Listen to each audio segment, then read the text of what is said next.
I'd like to begin with a story that, at least as I begin it, may not seem to present Lend-Lease in a very positive light, but I promise you it's a story with a happy ending. The very first Lend-Lease group that came to Embercombe a number of years ago, we had them in a big circle and we put the leadership brief in the middle of the circle.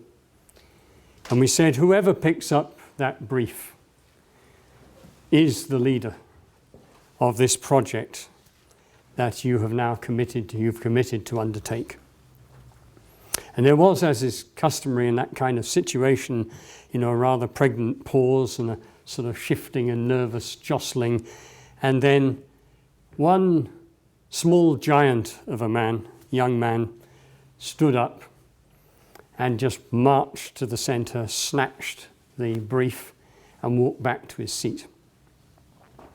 He was, I guess, what many people would describe as looking every inch the natural leader. And he began to speak to the rest of the circle as their new project manager. And after he'd spoken for a short while, I said, Alan, would you come meet with me down in the woods in a little glade clearing where we do our greenwood working?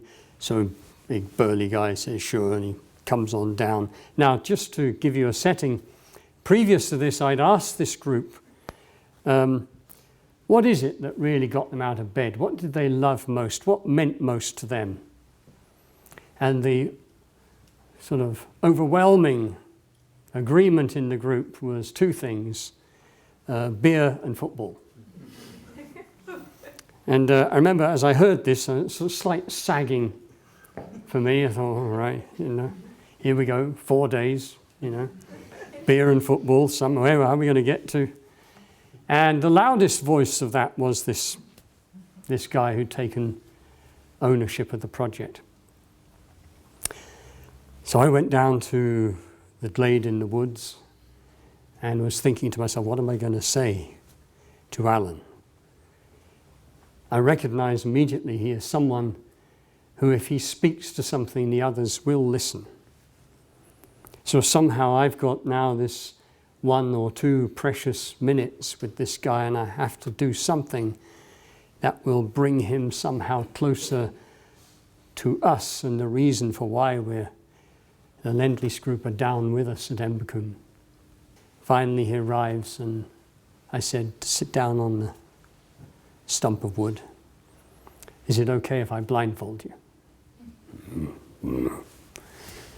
Sure.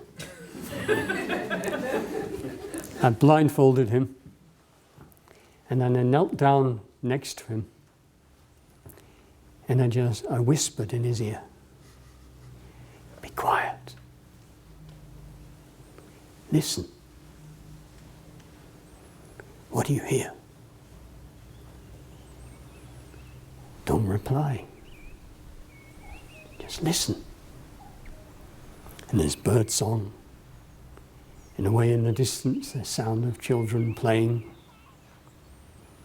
We can hear a small breeze in the trees. I want you to understand that what your guys are going to do while they're here is far more important for me, than a program that we call leadership. You will build buildings that all manner of people will come to, and within those buildings will receive insights, epiphanies. They will weep, they will laugh, they will perhaps be inspired to action for the world of our longing. Now you hold this in the palm of your hand. I want you to go back to that group and swing them heart and soul behind this future that is precious to me and perhaps is precious to you. And he didn't answer. And he just got up, snatched off the blindfold, handed it to me, marched back up the hill, walked into centre fire, slammed the door behind him, stood down and said, listen up. And then he just went, "Bzz." But he said, I'm asking you, get to grips with this thing. Because we have two things to do. We've come here to learn and grow, and we've come here to do some work. We're going to build something. And they were fantastic. Now we have a perplexing situation, I think, because I spoke to one of the directors of the 4 big consultancies that are out there in the world right now plying their trade. And we were at a conference, and he was frustrated that the young managers in the audience seemed to be, in his mind, going a little bit off track. They weren't really centered on the realities of business. And he said, listen, you need to understand the only reason that our consultancy gives any attention to environment, sustainability, climate change, and all the rest of it is because it appears to be important to our clients. And you could feel in the whole audience this sort of... And he just took the rug and he went, woof. It's all bullshit. You forget about it. None of it really matters. Now, at this time, the knowledge that we are threatening the very biosystems of the Earth itself, that we're consuming the rate of several planets all at once, that water grows ever more scarce, the topsoil moves off, the population zooming up. You'd have to be determined to remain ignorant of all this. At this time, what do we ask of our business leaders? Some of you perhaps will know the inspiring story of Ray Anderson, the chairman of Interface. When called to speak at an annual general meeting and his team said, don't forget you must include your vision for sustainability. And he sort of paused a bit and said, vision for sustainability? I don't have a vision for sustainability. He said, we comply, that's enough. And he said, but even I knew, as he said rather famously, that compliance is not a vision. And somebody left Paul Hawkins' book, The Ecology of Commerce, on his desk, and he read it, and he had an epiphany. And from that day on, he put a stake in the ground saying this business will have no negative impact whatsoever on our Earth or her people or any other beings. That is where we're going. There is a talk now of the next stage of that vision is we will have positive impact. It's so deeply embedded in the organization is this vision. It is the higher purpose described by the vision of Interface that they have taken on board and feel so deeply proud of. Now, some of you maybe have heard me when I've spoken about being invited by one of our clients, it was a multinational some years ago, to join a group who are looking, what is the purpose of this organization? And I joined that team, and when I walked into the room, the mood of depression and cynicism and everything else that's negative was just thick in the room. And I said, why are we so down? Why is there such a profoundly negative feeling? And one of them said, well, we all know the purpose of this organization. It's to stuff money in shareholders' pockets. What is there to talk about? So we had a conversation. What if? What if we were to decide that that's not the purpose? Growth and making profits and everything a business has to have. So that's the means. But the purpose we say with all our experience, with all our knowledge, with the vast array of talent we have within this business, we will impact positively to some of the greatest agenda items threatening our world today. This company is huge. It can do big things. So what if we named that as the purpose? And then profit and growth and everything else comes underneath that. What would be the effect on the employees of this business. Now, around the table now, there was animated conversation, real excitement. These were senior people tasked with this. What is our organization's purpose? Then to send this up to the executive. Really excited at the feeling that their company could be about something that was so relevant to the time and and doing something, contributing way more than actually the day-to-day business task of that organization. Here is a huge opportunity. We know that an inspired person that has really taken something into their heart and their feet still remaining on the ground can move mountains and do extraordinary things. This, I feel, is the real possibility, the potential for businesses of this time should they name a higher purpose. For quite a few years I had the privilege of learning from mixed blood Native American people. And they were not perfect at all. They did have some very powerful teachings.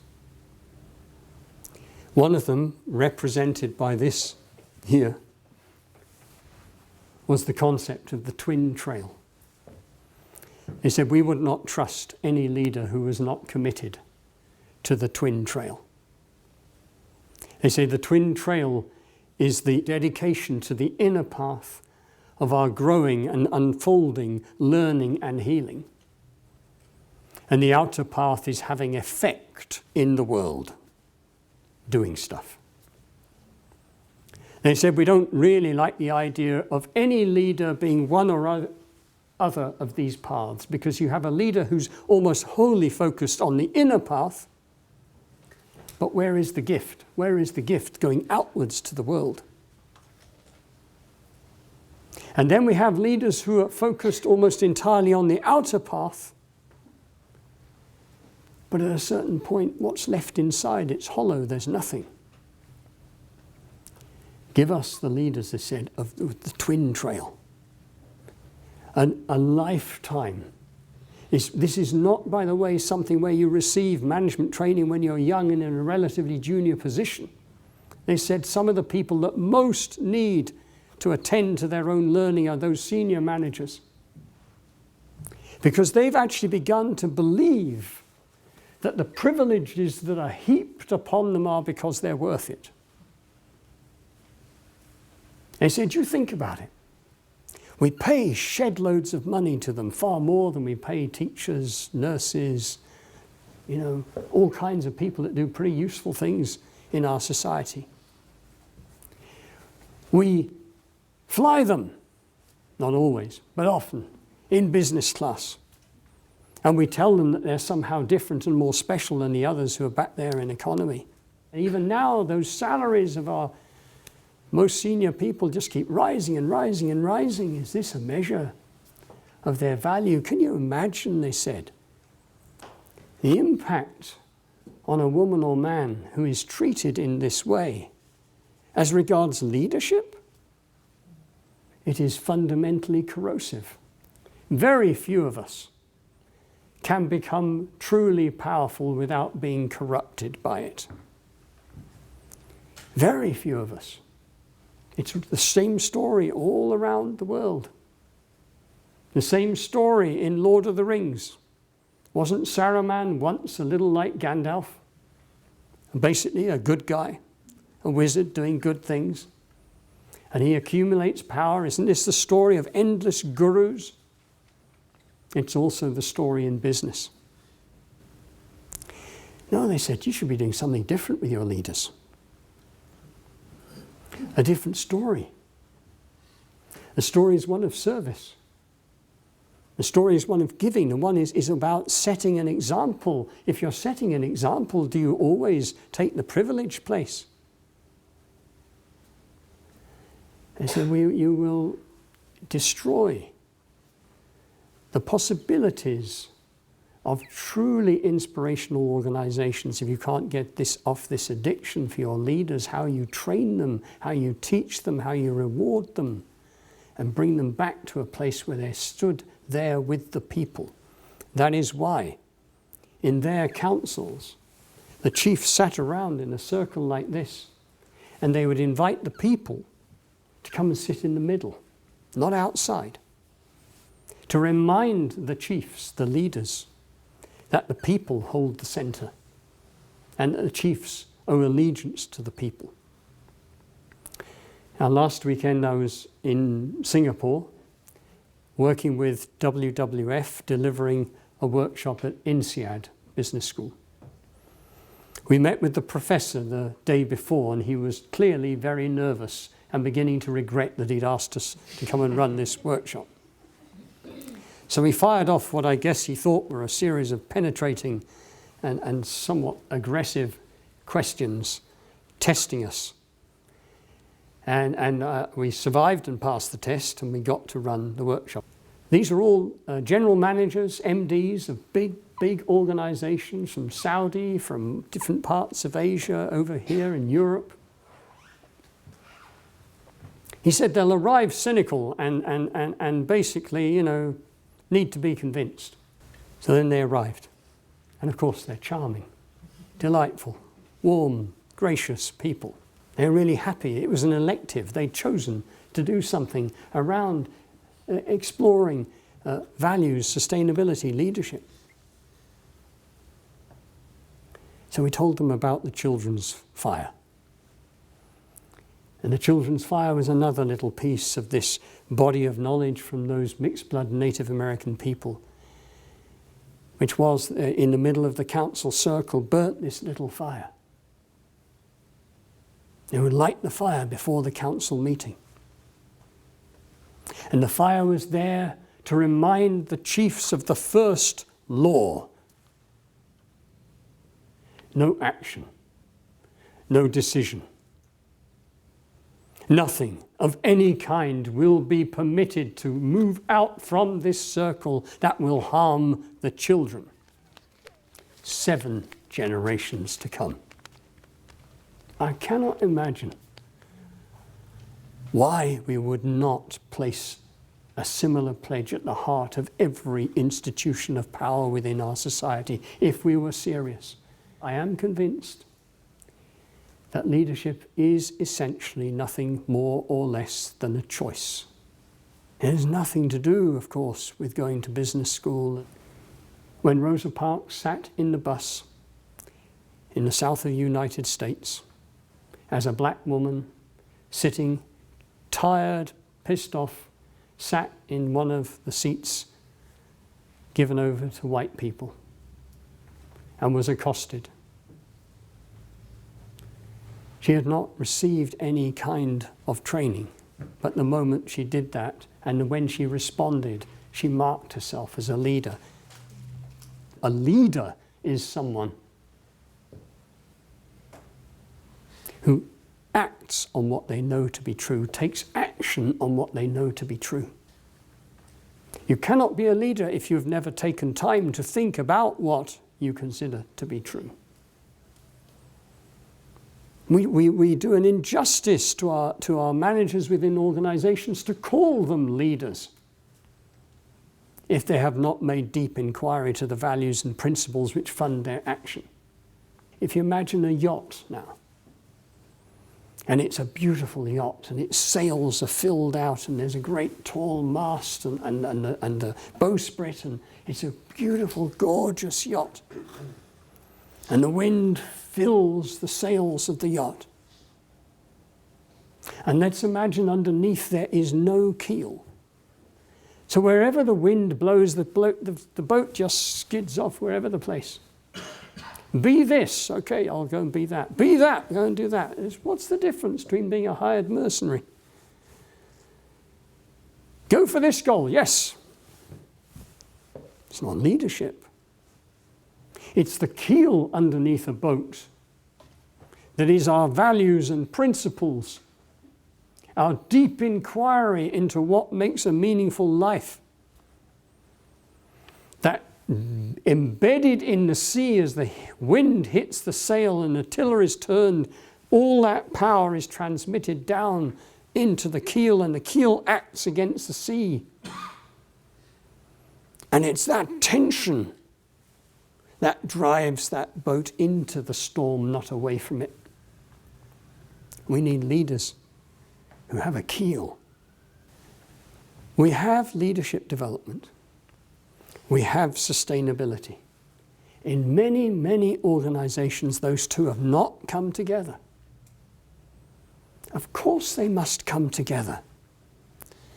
They must come together because within sustainability is a vision for organizations, a truly inspiring vision. Our organization is here to make a difference in the world, a positive difference in the world. We will make our contribution. At the same time, we will be a powerful, successful business and leadership development. With all the skill of developing leaders, taking that mission can make wonderful things happen. I was part of the team from WWF going to speak to them and present to them around sustainability. And it's not going very well. We're 2/3 through the day, and it feels like we're losing the argument. We've had the consultant here who's talking about what all the other companies are doing. We've had another consultant giving all the data and information related to carbon and everything else. But I can tell it's not looking too good. And you know what was pissing them off most of all? The word sustainability.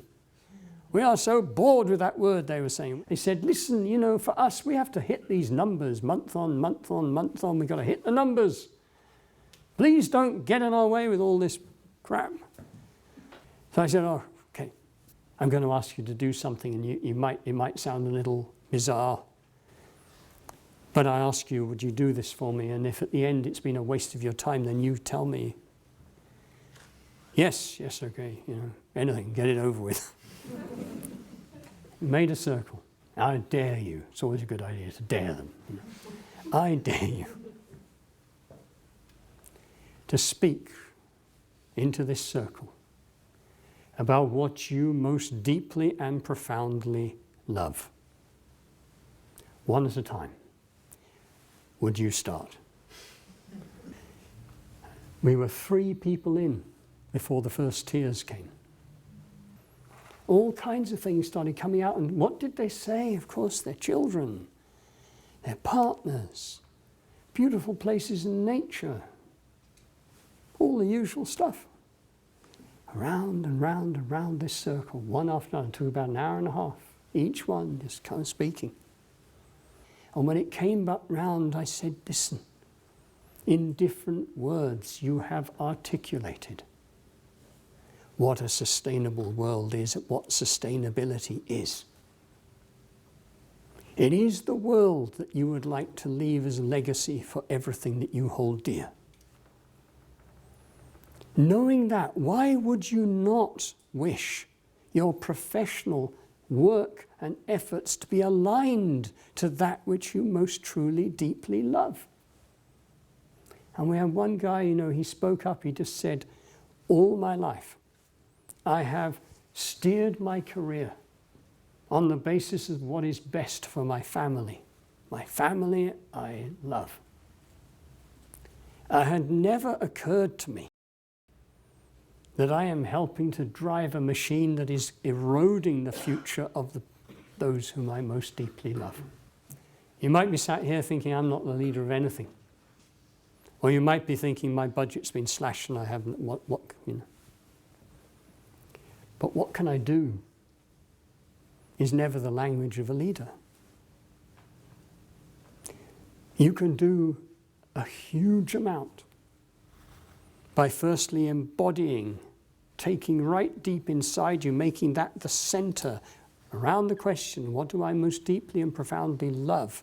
What are my deepest and most profound gifts? And what are my deep and profound responsibilities? When you answer those questions and align them and then take action to that alignment,